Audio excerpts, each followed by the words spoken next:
seen on her parents' piano in their house on St. Charles Avenue. A picture of her sitting on a wicker chair on their porch, with her arms around her knees and a completely happy smile on her face, which was rarely that completely happy.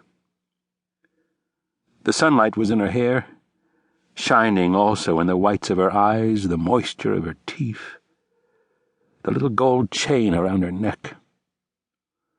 My own voice was echoing as I said no over and over. And then I hit the off switch.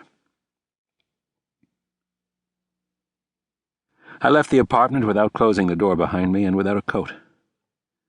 The late snow that had been falling in Minnesota was now falling through the coarse, gray darkness over Chicago. Somehow I seized on the idea that there was something I needed to decide, a course of action I needed to affirm. I don't honestly know what I was thinking. The truth is, most of my effort was probably spent fighting going mad. We were living on 51st and Blackstone. I was going to law school at the University of Chicago, and Sarah was working on the Northwest Side in a place called Resurrection House. We had few friends and virtually no money, so most of the time we had to spend together, we spent alone, in the apartment. I was still strange to the streets I walked that night. The lights in the windows seemed sharp and unfriendly, and the families living on the ground floors, whose domesticity I could spy in brightly lit wedges, seemed remote, unknowable. From time to time I became aware of how cold it was. I looked up and saw the snow drifting past the streetlights. Sometimes my heart seemed not to be beating at all, and sometimes it seemed to be beating far, far too quickly. I made my way to 53rd Street and found a bar. I had a few dollars in my pocket, and I ordered a beer. I was supposed to be stopping drinking, and it didn't quite occur to me that this was a time I could back off that vow. The taste of the beer was too real, and its reality made the night undeniable. The bartender had a large, white, distorted face, unbelievably grotesque, like something underwater. There was one other person in the bar, a bus driver, sitting in front of what looked like a scotch and soda. There were framed photographs of famous boxers on the wall, that listless automatic decoration they use in bars without any real character. I had some change in my pocket, and I went to the phone booth.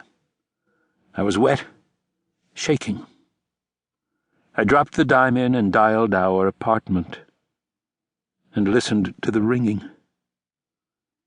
And with each ring I thought, my God, it really happened.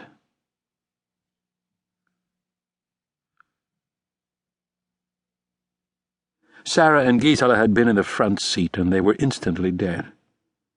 Probably they were each buried with shreds of the other in the casket.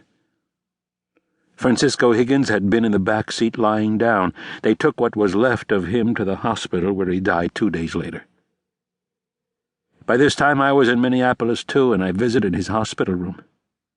He was small in that bed. The equipment was larger than he was.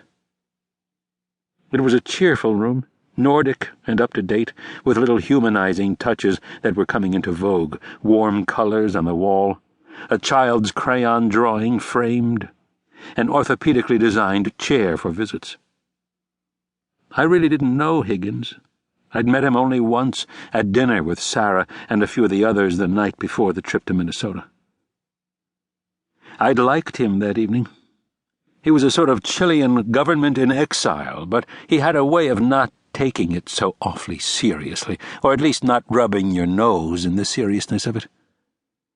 I'd liked him then, but I did not like him in that hospital room. And as soon as I walked in, I realized it was wrong for me to be there. I started to shake, and I was having vile, desperate thoughts, my mind jerking this way and that like a snake tortured by a sharp stick.